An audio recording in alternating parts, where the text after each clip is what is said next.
सभी साथियों को मेरा नमस्कार। मैं रवि शर्मा आपके अपने YouTube चैनल सत्य सनातन धर्म पर एक बार फिर से आप सभी का स्वागत करता हूं। हम अपने विषय को आगे बढ़ाते हुए कल आपको जो 12 भाव के बारे में बताया था, आज विस्तार पूर्वक उसकी चर्चा करेंगे। तो आइए देखते हैं। पहला जो भाव होता है लग्न भाव। लग्न भाव बोलते हैं इसको, पहला भाव। यहाँ से हम अपने जातक अपने शरीर को देखता है, अपने दिमाग को देखता है, अपने चरित्र को देखता है कि मनुष्य का चरित्र कैसा रहेगा, पहले भाव से देखा जाता है। यहाँ पर जातक के रंग के बारे में पता चलता है, वह जातक की मानसिकता किस प्रकार की रहेगी। प्रथम भाव से हमें जातक की मानसिकता के बारे में पता चलता है। आगे बढ़ते हैं दूसरे भाव की तरफ। दूसरे भाव के अंदर हमें धन के बारे में पता चलता है कि मनुष्य के पास कितना संचित धन है, और कुटुंब के बारे में पता चलता है कि जातक की अपने परिवार के लोगों के साथ में कैसी बनेगी, अपने भाई बंधुओं के साथ में कैसी बनेगी। मनुष्य की वाणी का भी इसी भाव से पता चलता है कि जातक की वो वाणी है, वो मीठी वाणी बोलेगा या कटु वाणी बोलेगा, कि किस प्रकार से व्यवहार करेगा। दांत व दाईं आंख को भी हम इसी भाव से देखते हैं। इसके बाद में तीसरे भाव पर चलते हैं। तीसरा भाव जिसे पराक्रम का भाव बोला जाता है, यह साहस का भाव होता है।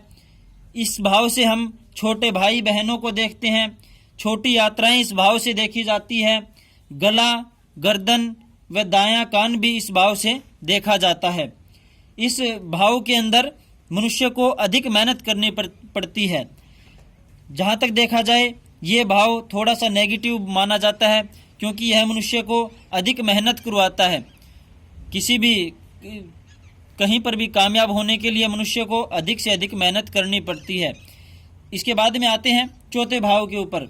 चौथा भाव सुख सुविधाओं का भाव माना जाता है। चौथे भाव में माता, वाहन, मकान, सुविधा, फेफड़े आदि देखे जाते हैं।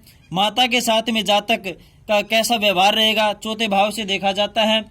जातक के पास में वाहन, मकान आदि सुख ऐश्वर्य कितने रहेंगे, कम रहेंगे या ज़्यादा रहेंगे, वो चौथे भाव से देखा जाता है। फेफड़ों से संबंधित रोग भी चौथे भाव से देखे जाते हैं।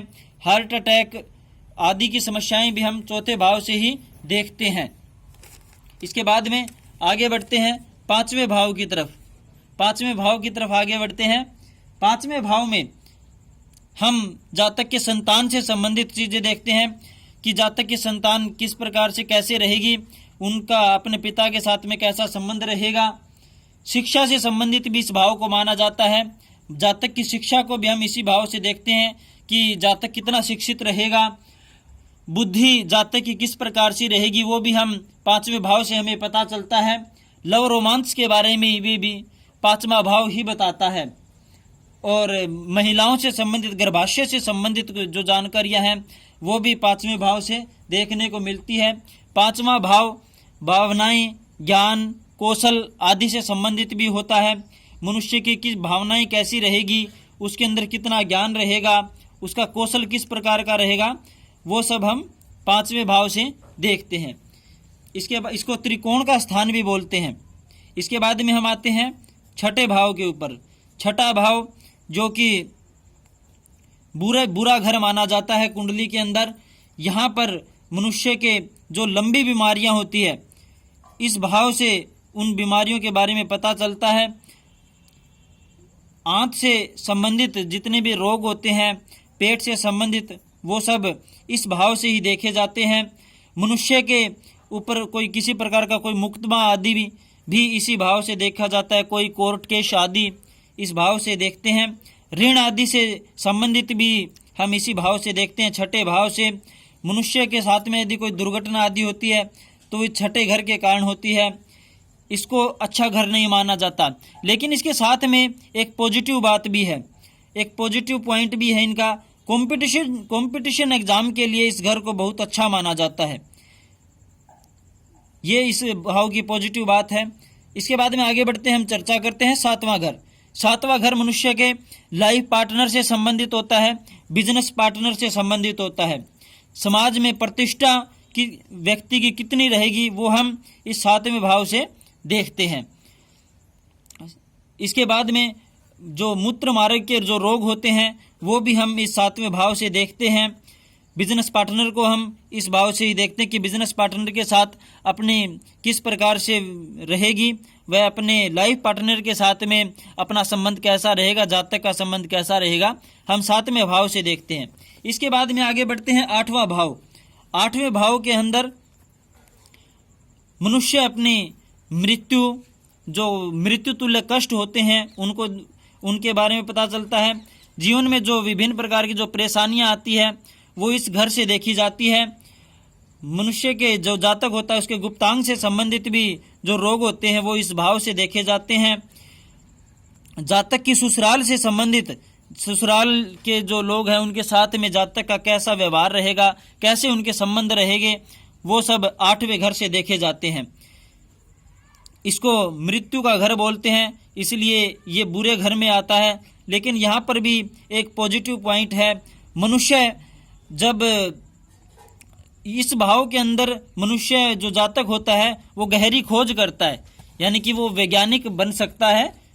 ये इस घर की पॉजिटिव बात है। वो किसी विषय के ऊपर गहन अध्ययन कर सकता है और वो बहुत आगे तक कामयाब हो सकता है।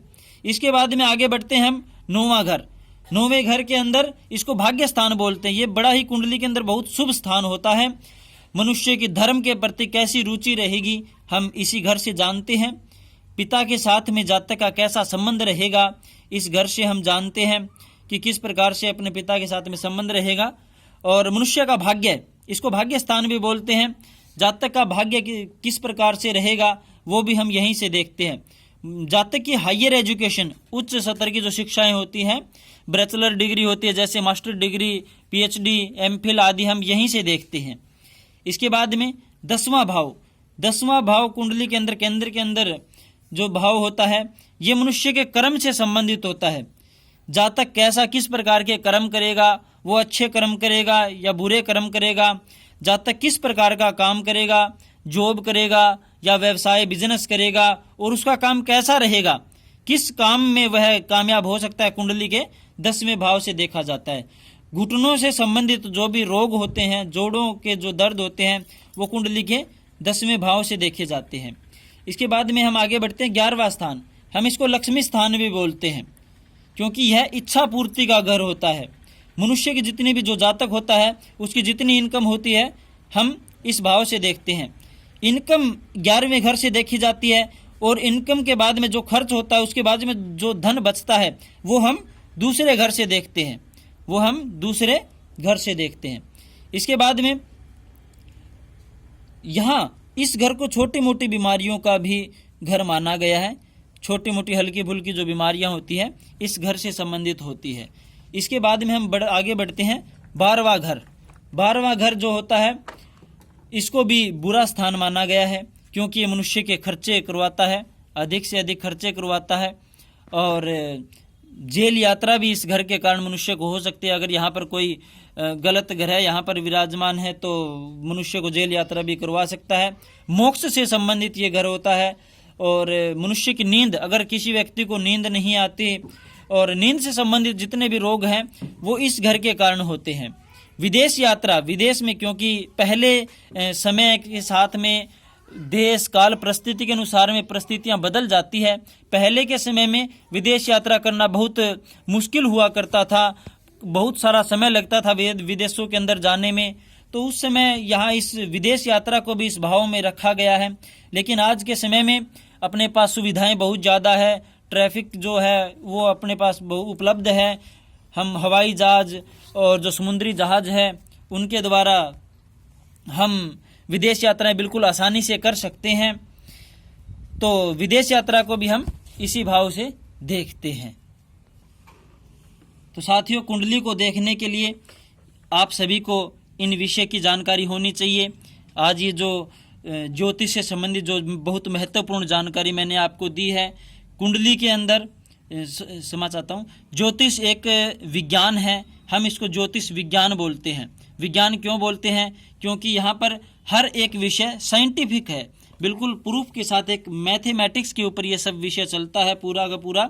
धीरे धीरे मैं आपको इस विषय के ऊपर और ज़्यादा हम जैसे गहराई के अंदर जाएंगे तो आपको पता चल जाएगा कि ज्योतिष एक पूर्णतः रूप से विज्ञान के ऊपर आधारित है, यह किसी अध्यात्म के ऊपर आधारित नहीं है।